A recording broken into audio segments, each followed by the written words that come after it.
this, that was medium. Okay.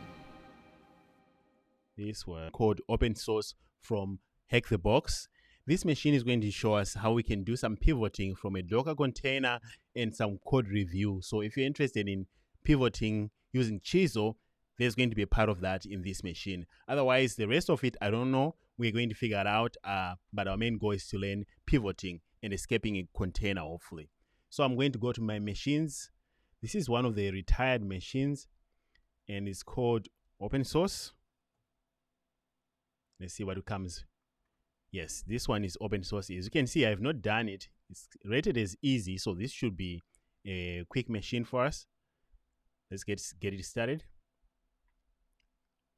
Let's spawn the machine, and while the machine is spawning, let me make sure that I'm connected to my VPN by typing IPA. And as you can see, I'm connected on TAN 0 on 10.10.14.7. That's my HACKTHEBOX VPN IP address. So we should be able to ping this machine once it starts. In this case, it looks like it did. Let's see. Let's ping it.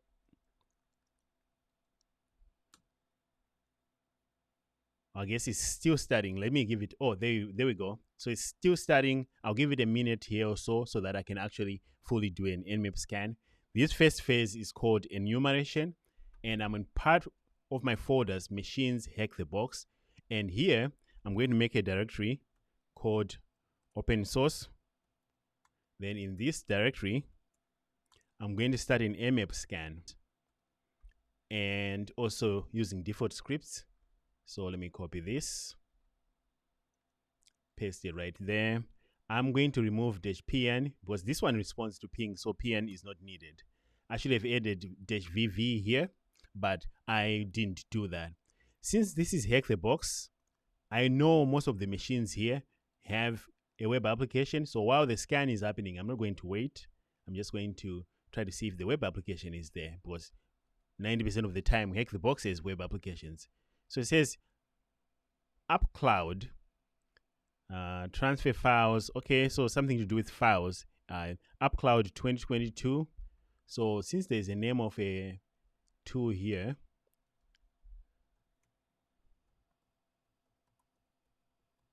before I even do anything, is this something that is actually vulnerable? Okay, sure. I don't see something that pops up right away.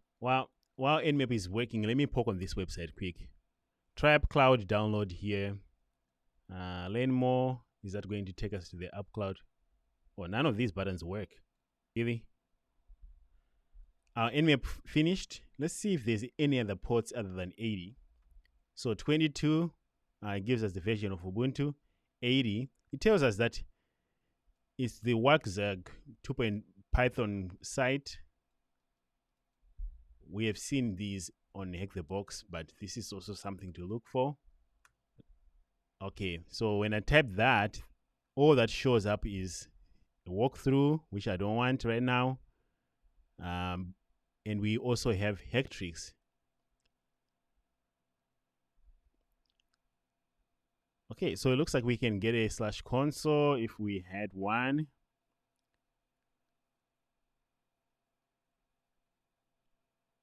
Is there something to do with files here? I'm going to search for file upload. Pin protected path traversal. Okay, that's one. So there's a pin exploit that we can try. Okay, and once we get a pin, we can try to abuse the file upload. So far is this site. Let's run GoBuster against this to see what other directories are there. And that's still part of enumeration. So I'm going to use this, but instead of whatever this was, this is going to find out as if we have more directories. That web page that I showed you earlier was saying, oh, if you have /console from Hactrix, we were talking about like if you have /console or whatever. So we can try to see what kind of directories do we have. Because we know that it's a Flask application, and we might have RCE if it is /console. Might as well try it while GoBuster is running. So my goal is to be as efficient as possible. We do have a console. Okay. But this one is asking for a pin. Console is logged, enter a pin. Let's do 1, 2, 3, 4 and see what happens. Error, incorrect pin. So I guess this is interesting. Pin protected path traversal. In some cases, the endpoint is going to be protected with a pin. If you have a file traversal vulnerability, you can leak all the necessary info to generate that pin. Okay, so we now need to see if we have a file traversal vulnerability. So that's what we are hoping for. Try UpCloud. Download. Oh, it's downloading me the source code. Okay, so let's go and see if we can check this source code for file traversal so we can generate our own pin. Oh, we do have a .git. Okay, I'm going to shift to the terminal for this. We had a /download, which I think that's the one that we just downloaded in a console. So I'm going to stop this. I think this is giving us, the breadcrumbs are showing us here. Actually, let's do this.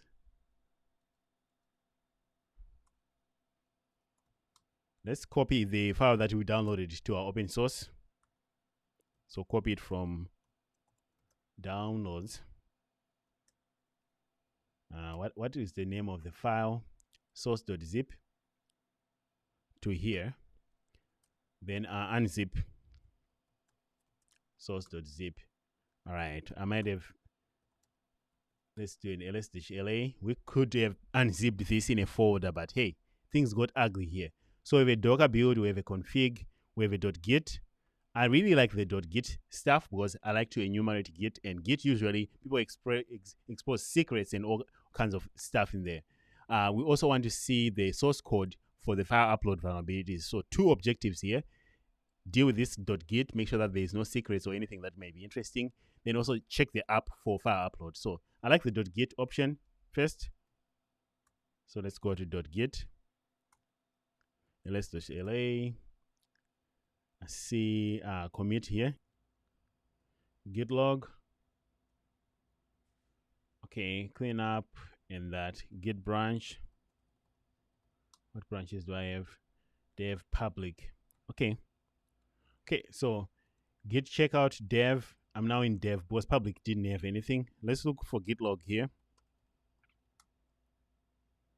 All right, so for the dev, we have is testing, edit git ignore, initial. Notice that we do have a commit here from the public. We can commit that to the latest commit for the dev to see really what changed here. So the two commits, see, let's look at the diff. So we're going to say git diff, the first one and the second one. That's what we have down here. Let's see. Oh, I need to add the git command. I'm like, why is this saying no such file? Git diff. All right, so looks like we just edited some files here. Environment files. Let's keep going. Python path. So we now know where they're putting the things in the Flask application. Being Python. So if you can hijack this path and put our own malicious Python, hopefully that works. HTTP proxy. So there's a proxy. Oh, actually, this is a sensitive information here. Let's copy that. So in my Obsidian, let's create a file called open source. Let's add that.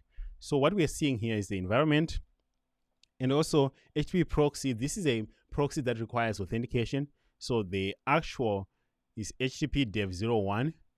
Then this soulless developer, I think that's the username and password. Actually, dev 01 and that. Okay. So now that we have a username and password, we don't know where to use it though. So let's keep looking.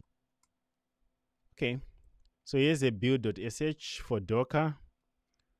XML.git config and such app. Let's config. Okay. Let's do ls. config supervisor.conf. What's in here? Oh, it's just a regular config, nothing. But the command Python run.py, that's what we're after. So let's go to app. In the app, let's do some code review. Not too good at this stuff, but I can find what I'm looking for. So we have run.py, and we also have another app here. Okay, let's run.py. I'm assuming it's a very short one. So it's running on port 80, listening on all interfaces, but it's coming from app. So let's track it down in there. Let's go to app, LA. Here we have configuration.py, static utils, views. I'm looking for remote code execution or remote file inclusion, whatever this thing told me earlier. I have a mind map. Actually, it's a file traversal vulnerability. That's what I'm looking for. So this is usually on the client-facing side of things. So the views looks interesting. Less views.py. What are people able to view? So from app, the route is starting at /. Okay, so we're going to /download. Let's verify that. That's a thing. On our application, we stopped Go Buster earlier, so good thing we're looking at this. All right, so that's the source that we just downloaded. Send them. They're using ospath.join. This one is usually the one that causes path traversal, that function there. I've seen it. In Python code should be something like this. ospath.join get if the file is controlled by a user, or we can get its password. Okay, so they're using it. We don't know if it's vulnerable or not. They might have put something here to be able to do that. So we're using this to be able to download our source. App route is /app cloud. It accepts post. Then we also have route for uploads. And then the path. So what could go wrong here? First, let me confirm all the paths, then we can find out if there's any vulnerabilities. Okay, so /app cloud allows us to upload files. So remember, according to Hacktricks, we're looking for a path traversal vulnerability. Okay. We have a /upload. What kind of uploads does it take? Okay, if you give it nothing, it'll say that error. Let's browse a random file. Not that templates downloads. Let's give them their source zip back. Oh, it didn't even do it. Oh, success, the file has been uploaded. Oh, good. Let me download it. Okay, that's good. So next is, can we upload a random file there? Yes or no?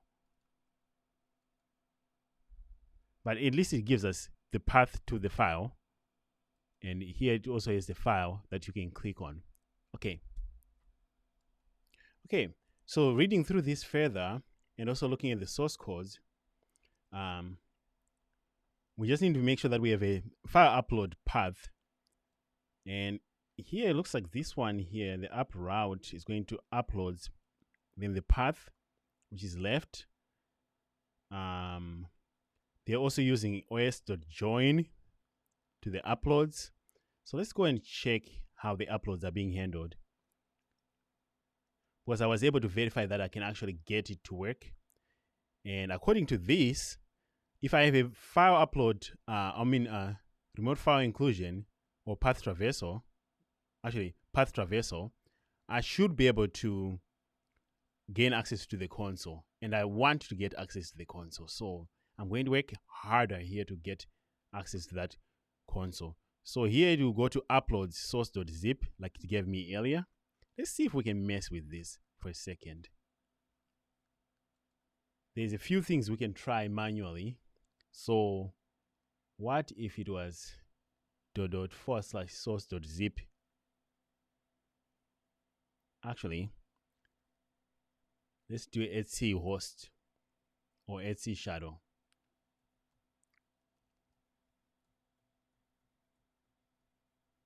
Etc password, not shadow. Shadow, we don't have permission for it. Okay, so it looks like they stripped the dots. Let's put double.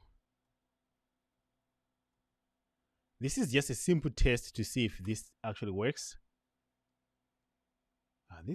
No, this should have been etc password, like that. Oh, nothing. Was I believe there is a file upload vulnerability. No, path traversal vulnerability, and we're going to find it.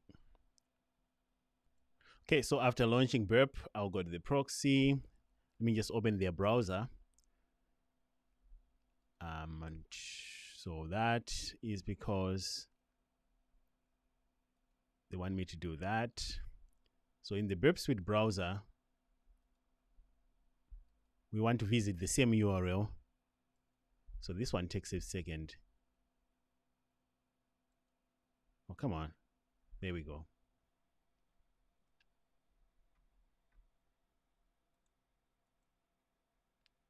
Now give me this. This one is already erroring out. So I know. Okay. Now send to repeater. This better work. If I send, I'm expecting the error. Oh, good. So we're getting the error here. Now what we need to do is fix this problem here. Maybe let's remove the doubles, because I think that's what send that. All right. I guess we got it to work. So we do have the ability to read files on the system. So looking at this, I guess we can add these to our notes as well, just in case we need them later. But that's not what we are really after. What we are really after is what this is talking about. Because we want to go to /console, but our console is, pin protected. So as they're saying, you can go ahead and, what are they saying here? The pin generation mechanism can be studied from this source code repository, though it is not advised to procure the actual server code via the file traversal vulnerability due to potential evasion discrepancies. To exploit the console pin, two sets of private variables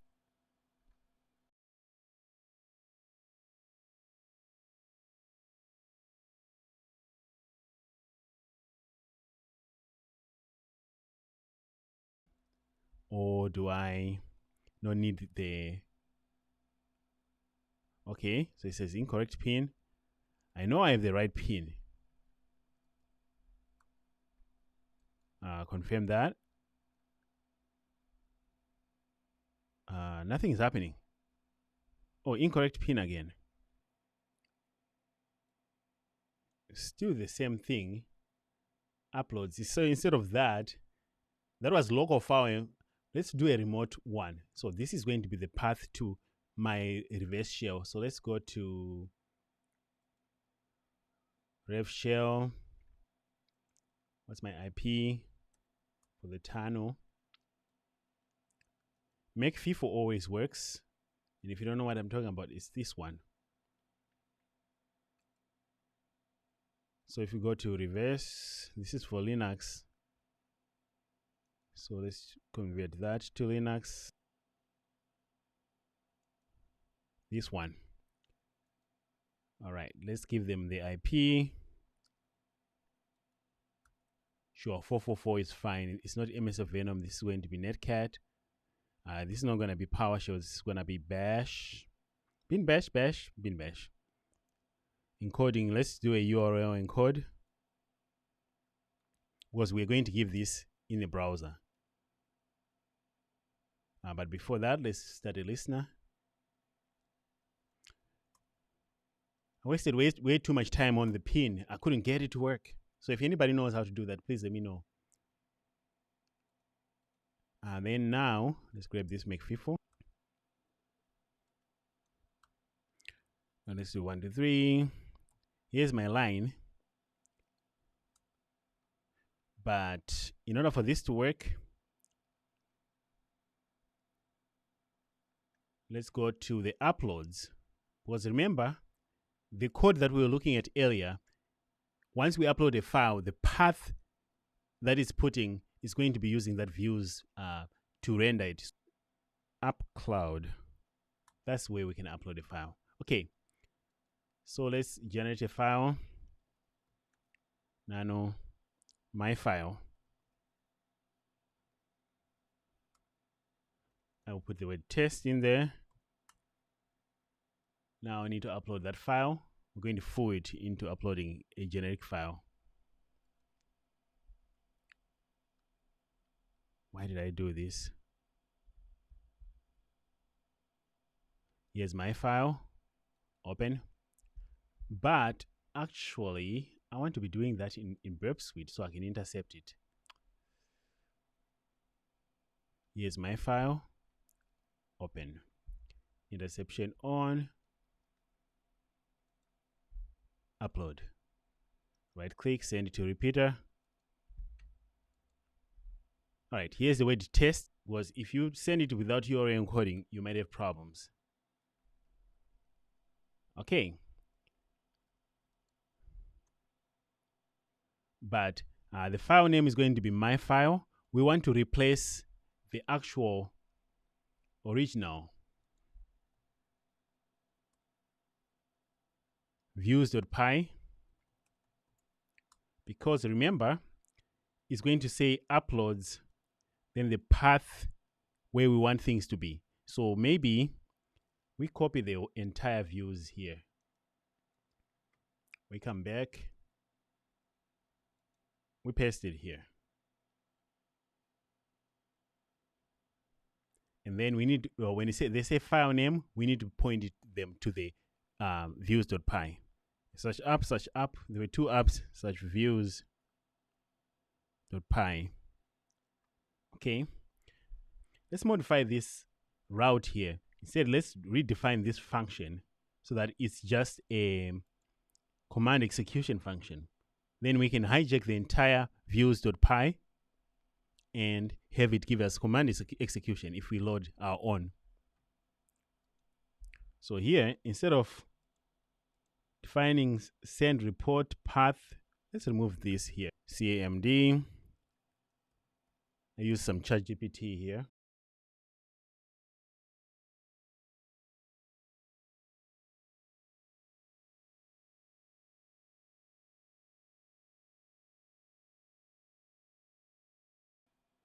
Okay, so what we are doing here is we are going to upload our own app.py. It's going to be in /uploads /app views. That way it looks like the regular app.py, but it's really not.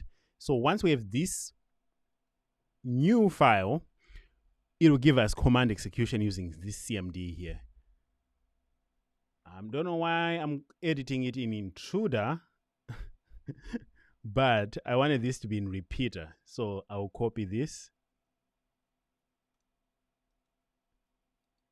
Let's go to, I didn't send this to repeater. Okay. Send to repeater, not intruder. So now I will remove that and paste it here. And then for the file type, let's get it from intruder.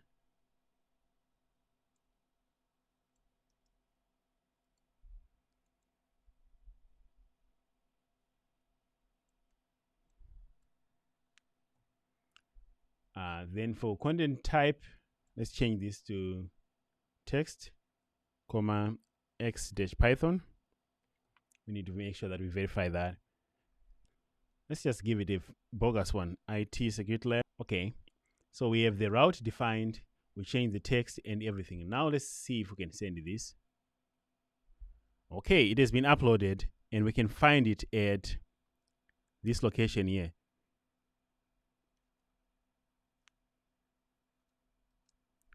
So let's copy that. So we are actually trying to hijack the views file. Okay, let's see. Okay, so now that we did that, we have our listener. Our upload worked. So now let's go to /IT security lab. Well, that's what we defined the route as. This CMD equals to ID.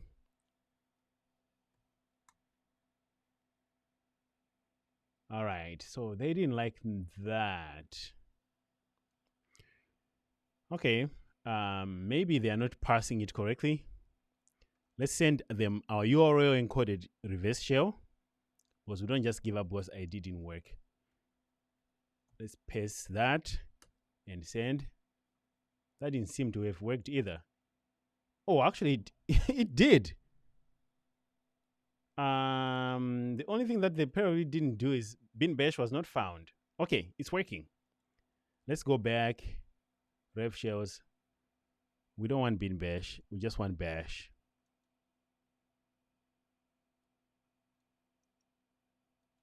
Okay. Then we will do it this way. And then we'll come back.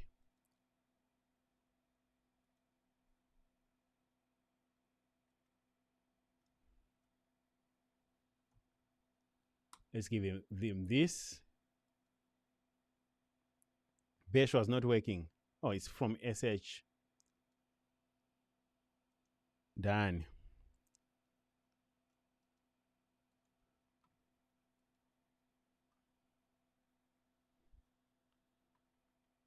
We got a listener.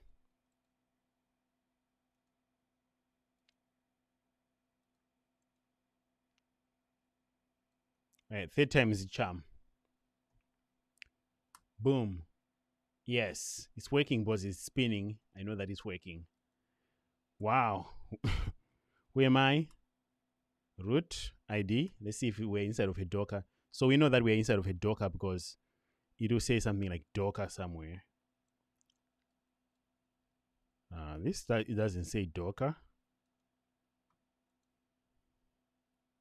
IPA. Yeah, we're inside of a container, even though we are not part of the Docker group. Okay, so net start. I doubt that it's in here.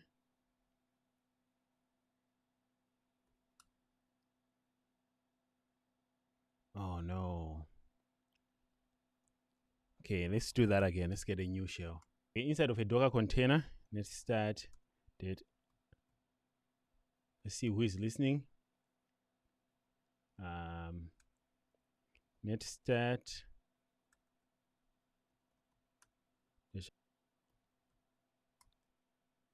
Okay. So according to netstat, we have port 80, which we already saw running a Python application. 443. So what I'm looking at here is our Python. No, our Nmap showed port 3000 that was filtered. So if you open our Nmap here with port 80, but we also had this filtered port here. Okay, so we saw that we have a filtered port 3000 on our main host. Okay, so we only see this one here, but can we do a curl? HTTP 172. I'm assuming what is the IP address here? The IP address of the actual host is usually on 1, so 172.17.09. Let's do a wget. HTTP 172.17.0.1 on 3000, because we are assuming port 3000 is there. Let's see if we can do a wget. All right, yeah, we did get an index.html. Let's index.html. What kind of site is this? Oh, okay. I want to see this website. Oh, so it's a Git site. Okay, so let's use Chisel. And for our Chisel to work, we just need to go to GitHub. This is the GitHub repo for Chisel. If you're up for it, go ahead and compile your own. I suggest you do. Otherwise, you can go to the releases as well. If you go to the release, what you want is the Linux AMD, not the Darwin one, Linux AMD. And once you download it, in this case, we just have it one in my temp folder, Chisel, download the binary, then start a Python 3 server, then use a wget, but let's get our IP address, 14.7. So copy that. Then we do a wget, no, Python 3 here.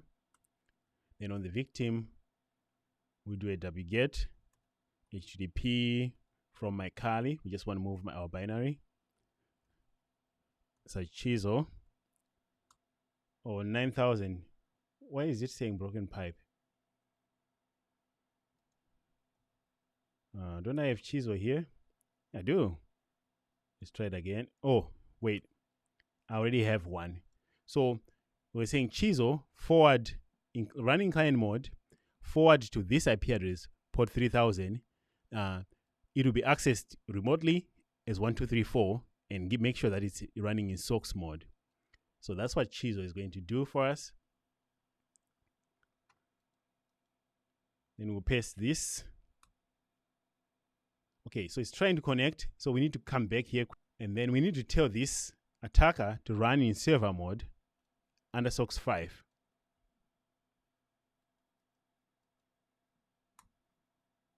So it's listening. Is my client? Oh yeah, it's retrying in 12.5 seconds. So once the client connects again, we should now have a full tunnel where our port 3000 is going to be connected to 3000 there. And the only way we can access this one, 3000 here, is if we visit localhost on 1234. So while it's working on that, let's actually 234. That's going to be once it connects. Reverse port forwarding not enabled on server. Attempt get going. Okay, so after a second here, it says connected when we see the latency here. So if we come back here, it also tells us, hey, we connected. So now if we go to localhost on 1234, oh, we need our SOX, our Fox proxy. I forgot about that. You know what? I'm just going to use the browser itself. Forget that guy. Proxy settings. Find proxy settings. Let's use 127.0.0.1. The port that I had used was 1234. Let's see if that works. Now if we come back to here, localhost on 3000, let's see if we'll be able to get there. Refresh. It's saying not found. Do I need to use a fully qualified domain name here?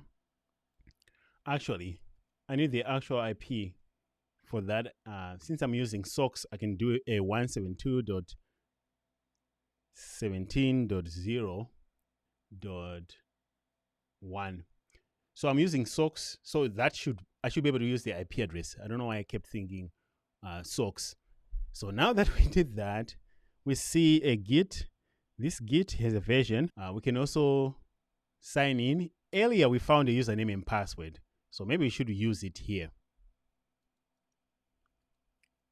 Okay, and the password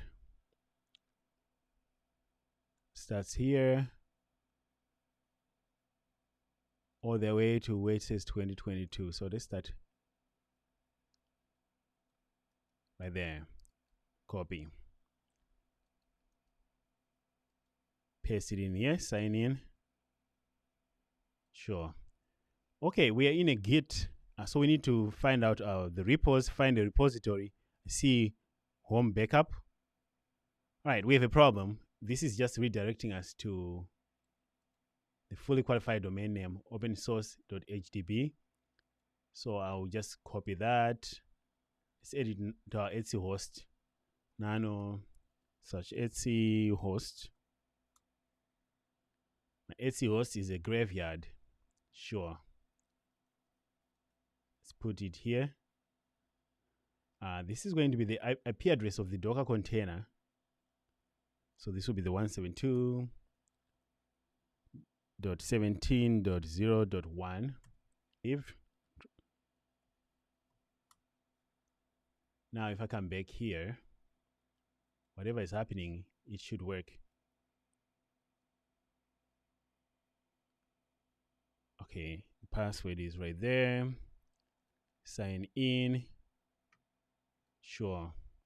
Oh, I see bash history before I even do anything. Okay, it's going to dev now. So this is a backup of someone's profile. Okay, so nothing really CI/CD. A bash history has nothing. SSH CID _RSA. Who is this user? I'll just go to that. Let's view this is raw. Copy that. So we found a key. I guess we can SSH now. CD search TMP. No.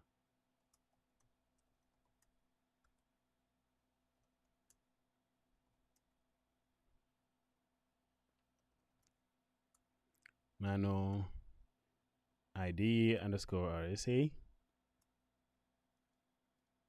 Let's make it chmod 600.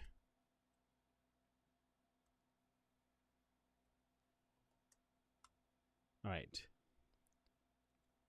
So now let's find out. I kind of went through that very quickly. Who does that belong to again? I was too excited to steal it. Who is the owner? Home dash backup. Is it dev01? I think it is. Okay. So if this is running on the main machine, I should be able to just SSH to the IP address without any issues. So SSH-I ID _RSA dev01 at our IP address. That's 64. Yes. I already changed the permissions. All right, we're in. ls-la cat user.text.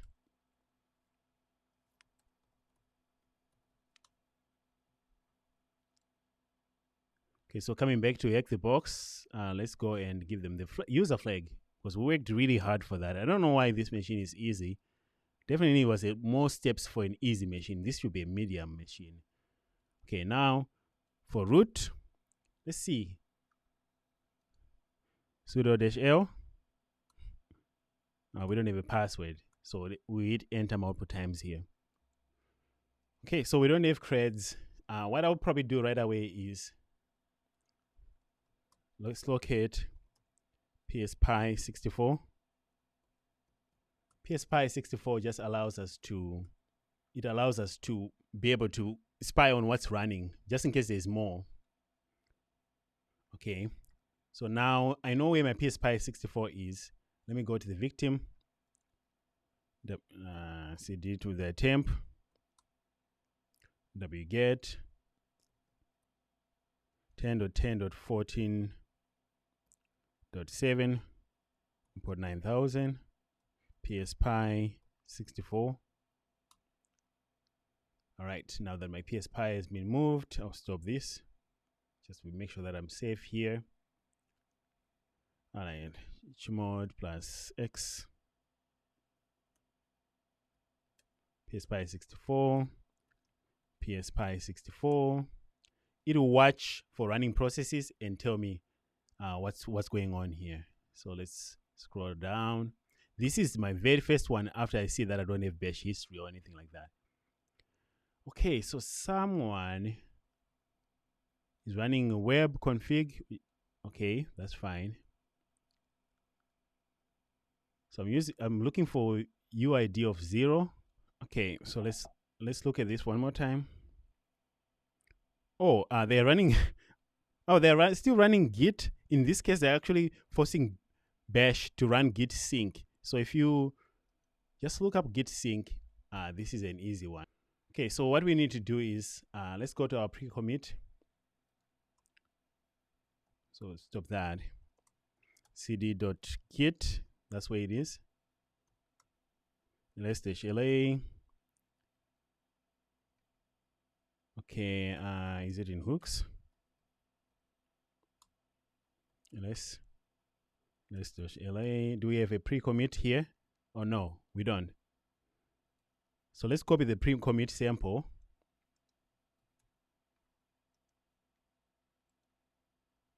To just be a pre-commit. So this is what will be ran now on pre-commit.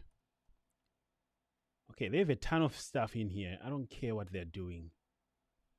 Okay, so let's go to our rev shells again. Let's, instead of URL encode this time, we want none, and we want bash. In bash is fine. There. Now let's change the port to 555. Copy that. Put it in here. Then let's also start our listener, which is going to be netcat. New tab. So here's our listener. Here's our pre-commit. Since they are running it on a schedule, after they run it, we saw that it's running with the user ID of 0, so we should be able to get a reverse shell in a second here. Okay, so after a little bit, you see that we get a reverse shell. Who am I? We're root. cd search root. ls cat root.text, and we get our root flag. So this was a way more involved machine. I would definitely not rate it as medium. I'll probably say this was, I'll probably say it was a medium machine, not as easy. So this, that was medium. Okay. This was also medium.